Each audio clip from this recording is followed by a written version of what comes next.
दोस्तों, आज की कहानी है सास की बदतमीजी। हे राम, यह कैसी बहू है। अरे राहुल के पापा, आपकी आंख फूट गई थी क्या जो ऐसी बहू उठा लाए। अरे एक नज़र कम से कम मेरे बेटे पर तो डाल लिया होता। कहाँ चांद सा टपकता चमकता मेरे बेटे का चेहरा, और कहाँ अमावस्या की छाया लेकर आए। आगे बहू को देखते ही सर पीट पीट कर रोने लगी। रमा देवी की बात सुन गुस्से में कमलेश जी चिल्ला पड़ते हैं। बस करो रमा, बहुत तुम्हारा नाटक।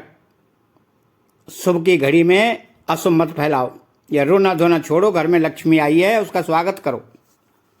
अरे तुम ही करो इस काली लक्ष्मी का स्वागत, मुझे नहीं करना है। कहाँ से मैंने तुम्हें भेज दिया था बहू देखने। इससे अच्छा उसी समय लड़ झगड़ के चली गई होती। कम से कम मेरे बेटे की जिंदगी बर्बाद होने से बच जाती। अब मैं अपने छोटे बेटे के लिए तुम्हें कतई नहीं जाने दूंगी लड़की देखने। मैं खुद देख लूंगी उसके लिए लड़की। हाँ हाँ देख लेना, पर अभी जाकर बहू का स्वागत करो। तुम्हें कर लो, मुझे नहीं करना। कहते हुए गुस्से में रमा जी अपने कमरे में चली गई। कमलेश जी खुद ही आगे बढ़ के अंजलि का गृह प्रवेश करवाते हैं। आजा बेटा, इस घर में तुम्हें किसी से डरने की ज़रूरत नहीं है, मैं तुम्हारे साथ हूँ। अपनी सास की बातों का बुरा मत मानना। बुरी तो लग रही थी अंजलि को रमा जी की बातें, लेकिन एक रमा जी के चलते हुए अपने ससुर और पति के प्यार को झुठला नहीं सकती। इसलिए वो रमा जी की बातों को जितना हो सके इग्नोर ही करती थी। इतना तो उसे पता था कि रमा जी उसे बिल्कुल पसंद नहीं करती। यहाँ तक कि बहू भी नहीं मानती है। सारी रस्में हुई, मेहमान भी आकर चले गए। अब अंजलि ने ससुराल की बागडोर संभाली। अंजलि खाना वाकई में बहुत अच्छा बनाती थी। उसके खाने की खुशबू से ही पूरा घर महक उठता था। कमलेश जी जैसे ही हॉल में आते हैं, खाने की खुशबू सुनते ही कहते हैं कि आज तो कुछ विशेष पकवान बन रहा है। भूख बढ़ गई कमलेश जी के मुंह से अंजलि के खाने की तारीफ सुन। रमा जी मुंह बना लेती हैं। कमलेश जी तिरछी नजरों से रमा जी को देखकर जानबूझकर चिढ़ाते हुए कहते हैं कि रमा, हमारी बहू तो बहुत अच्छा खाना बना रही है। मेरी बहू नहीं है वो, आपकी बहू है, समझ गए, चिढ़ते हुए बोली। रमा जी हाँ ठीक है, मेरी बहू कितना अच्छा खाना बना रही है ना। एक बार फिर से चिढ़ गई रमा जी। कमलेश जी जानबूझकर रमा जी को चिढ़ाते रहते, देखते देखते 2 दिन 2 साल बीत गए। अंजलि ने अपनी ओर से पूरी कोशिश की रमा जी का दिल जीतने की, लेकिन रमा जी तो पत्थर की लकीर थी। उन्होंने अंजलि को कभी भाभी नहीं दिया। जब छोटे बेटे राजू की शादी की बातें होने लगीं तो रमा जी ने साफ साफ कमलेश जी से बोल दिया, देखो जी, इस बार आपको बीच में पड़ने की ज़रूरत नहीं है। आप अपनी बहू ले आए, अब मैं अपनी बहू ले आऊँगी अपने पसंद की, ठीक है। भाई तुम्हारा भी देख लेते हैं, तुम भी लाओ अपनी बहू। कहते हुए कमलेश जी कमरे से बाहर चले हुए रमा जी ने अपने जितने भी जान पहचान वाले थे, नाते रिश्ते, दोस्तों के यहाँ, पड़ोसियों के यहाँ, सबके यहाँ खबर फैला दी कि उन्हें एक सुंदर लड़की चाहिए थी। दहेज चाहे भले ही ना मिले, लेकिन लंबी लड़की और खूबसूरत होनी चाहिए। बस यही एक शर्त थी रमा जी की, और भगवान की दुआ से रमा जी की मुराद भी पूरी हो गई। उन्हें एक सुंदर लड़की भी मिल गई, निधि को देखते ही रमा जी निहाल हो गई। निधि वाकई में लंबी खूबसूरत थी, नैन नक्श भी काफ़ी अच्छे थे। बड़ी खुशी मन से कमलेश जी को चढ़ाते चढ़ाते रमा जी राजू की शादी की तैयारी करते हैं और गृह प्रवेश के टाइम में जानबूझकर अंजलि और कमलेश जी को सुनाते हुए कहती हैं, अब होगा मेरे चांद का गृह प्रवेश, आओ बहू, तुम्हारे अंदर कदम पर रखते ही मेरे घर में रौनक आ जाएगी। रमा जी की बात सुन कमलेश जी मुस्कुरा उठे। वो समझ गए कि रमा उन्हें चिढ़ा रही है, लेकिन वही बेचारी अंजलि उदास हो गई। उसे लगा कि इस घर में कोई उसकी इज्जत नहीं रह जाएगी, क्योंकि निधि तो वाकई में बहुत खूबसूरत है, सबका मन मोह लेगी। कमलेश जी ने जैसे ही अंजलि को देखा, उसके पास जाकर उसके सर पर हाथ रखते हुए कहते हैं, बेटा क्या सोच रही हो? मुझे पता है तुम्हारे मन में क्या चल रहा है। अब तुम अपनी सास की तरह नादानी मत करो। बेटा सूरत नहीं सीरत देखते हैं।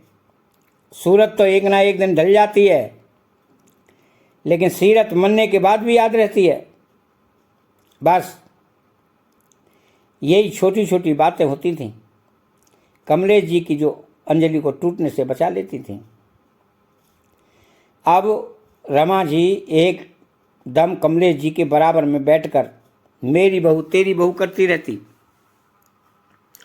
वह निधि को भी अंजलि की तरह हर चीज़ में परफेक्ट रखना चाहती थी, खाना पानी घर के कामों में भी।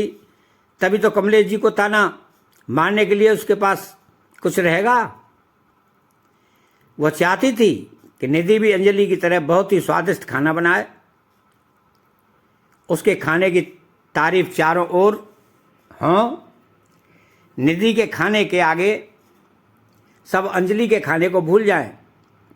रमा जी दिखाना चाहती थी कि कमलेश जी को कि मेरी बहू सूरत और सीरत दोनों में ही बहुत अच्छी है, मेरी पसंद बहुत अच्छी है। कैसे भी करके इन्हें इस बहू के कंपटीशन में कमलेश जी को हराना था, जिनके चलते वह अक्सर निधि से नए नए पकवान बनवाने के लिए कहती। बहू एक काम करो, ठंडी का मौसम है, तुम ना आज शाम को चाय पर एकदम करारे से प्याज के पकोड़े बनाओ। तो कभी बेसन की सब्जी बनवा कर, कभी छोले बनवा, मतलब आए दिन कोई ना कोई पकवान रमा जी का तैयार ही रहता था। निधि के लिए, जिसके चक्कर में अंजलि का काम भी कम हो गया था, किशन का जो कहीं ना कहीं निधि भी नोटिस करती थी। कुछ दिनों तक तो निधि ने कुछ भी नहीं कहा, लेकिन जब धीरे धीरे उसने देखा कि रमा जी रोज आए दिन नए नए तरह के पकवान बनवा रही हैं, और वह भी बस मुझसे ही, भाभी तो कुछ करती ही नहीं है। माँ जी बस मुझे इस घर की नौकर समझ के रखी हैं। बस एक छोटा सा नफरत का बीज निधि के मन में रमा जी के लिए पैदा हुआ, जो धीरे धीरे बड़ा बन गया। और निधि के आए 4 महीने भी नहीं हुआ था कि एक दिन जैसे ही रमा जी ने निधि को बुलाया, बहू मैं क्या कह रही, ये गाजर मंगवाया मैंने, गाजर का हलवा बना दो। इतने पर ही निधि चिढ़ जाती है, क्यों माँ जी, मैं ही अकेले सारा काम करूं, नौकर हूं मैं इस घर की, आप नौकर को ना खिलाइयो। आपका तो अच्छा है, झूठ में कहती हो कि आप मुझसे बहुत प्यार करती है, लेकिन असल में तो भाभी को बहुत मानती हैं। उन्हें तो कभी भी कोई भी काम नहीं कहती, और मुझे सांस भी नहीं लेने देती। वह भी तो इस घर की बहू है न। क्या आप अपना ये सारी प्रॉपर्टी मेरे ही नाम करेंगी, जो बस मुझसे लगातार काम करवाती रहती हैं? आपके 2 बेटे हैं, 2 बहुएं भी हैं, आप दोनों बहू में बराबर का काम बांटो। मैं अकेले नौकर नहीं हूं इस घर की, अब से बस मैं एक ही टाइम का खाना बनाऊंगी। निधि के मुंह से इतनी कड़वी और इतनी तेज बातें सुन रमा जी का मुंह खुला का खुला ही रह गया। हैरान थी वह, लगातार निधि को देखे जा रही थी। रमा जी के बगल में ही बैठे थे कमलेश जी। वे जिस निधि की बात सुन हैरान थे, लेकिन तभी रमा जी का हैरानी से खुला हुआ मुंह देख मुस्कुराने लगे। कमलेश जी की मुस्कुराहट देख रमा जी और चिढ़ जाती हैं। बहू, ये कैसी बातें कर रही हो? तुम्हें यह क्या तरीका है? तो क्या करूं? माँ जी, आपने तो मुझे नौकरी बनाकर रख दिया है। इतना काम तो मैंने अपनी ज़िंदगी में कभी नहीं किया जितना मैंने 4 महीनों में कर ली। मेरे से नहीं होता है। मैं तो जा रही, बस एक ही टाइम का खाना बनाऊंगी, इसके बाद कुछ भी नहीं। कहते हुए निधि तनतनाते हुए अपने कमरे में चली गई। रमा जी का गाजर का हलवा ही रह गया। कमलेश जी के सामने उन्हें बड़ी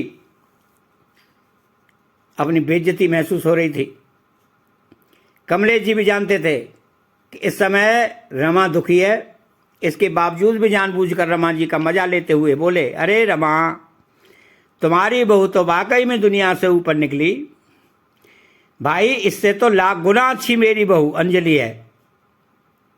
लड़ाई तो क्या, आज तक मैंने उसकी तेज आवाज़ भी नहीं सुनी। चाहे कितना भी नौकरों की तरह काम करवा लो, बेचारी अपना घर समझ के काम करती है। तूने भी तो कितना उल्टा सीधा बोला, कभी तुम्हें भी पलट के जवाब नहीं दी। और तुम्हारी बहू तो आज तुम्हारे सर पर तांडव करके चली गई। आंसू आ गए रमा जी की आंखों में। एक तो बहू की बदतमीज वाली बातें, दूसरे पति का मजा लेना।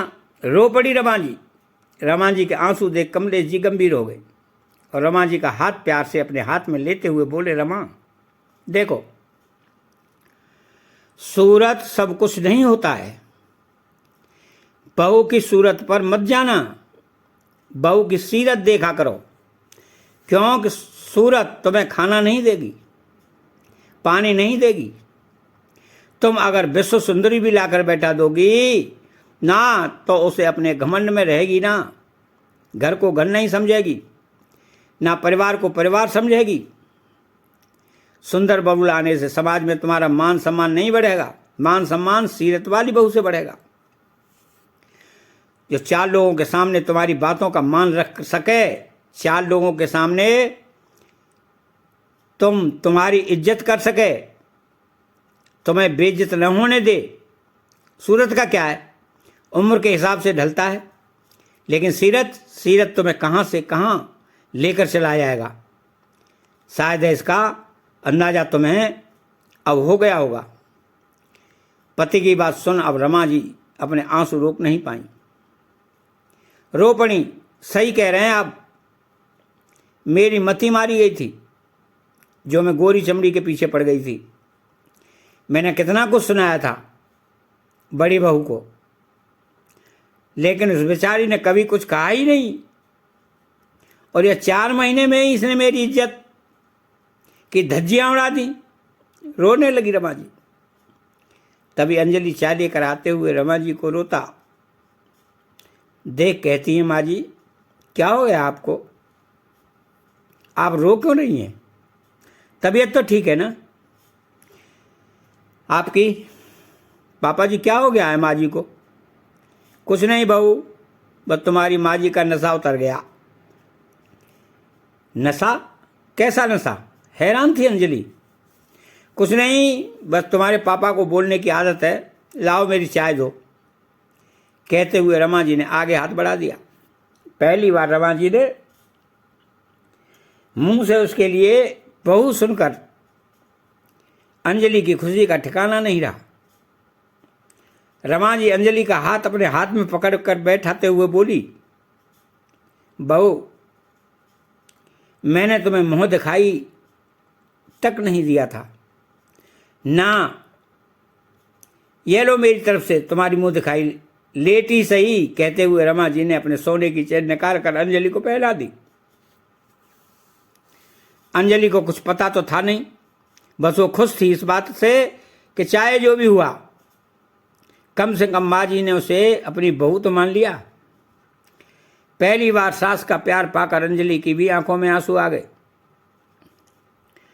अंजलि की आंसुओं को देखते हुए रमा जी ने कहा, नहीं बहू, बहुत रुला चुकी मैं, तो मैं अब और नहीं। कहते हुए रमा जी अंजलि के सर पर हाथ रख देती हैं और कमलेश जी से कहती हैं कि सही कहा आपने, बहू की सूरत नहीं सीरत देखनी चाहिए। आप जीत गए, मैं हार गई। पत्नी का बदला हुआ रूप देखकर कमलेश जी मुस्कुरा पड़े। राधे राधे दोस्तों। चैनल को सब्सक्राइब करें, बेल आइकन घंटी को दबाएं और कमेंट बॉक्स में जय श्री कृष्णा लिखें। बोलो जय श्री कृष्णा।